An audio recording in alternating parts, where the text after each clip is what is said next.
The Institute of Supply Management, ISM, Non-Manufacturing Purchasing Managers Index, PMI, also known as the ISM Services PMI, report on business. A composite index is calculated as an indicator of the overall economic condition for the non-manufacturing sector.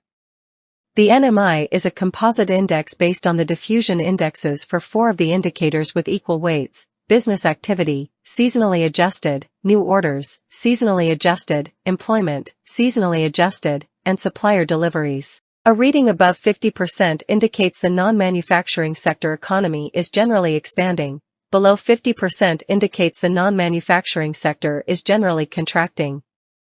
The non-manufacturing ISM report on business is based on data compiled from monthly replies to questions asked of more than 370 purchasing and supply executives in over 62 different industries representing 9 divisions from the Standard Industrial Classification, SIC, categories. Membership of the Business Survey Committee is diversified by SIC category and is based on each industry contribution to gross domestic product, GDP.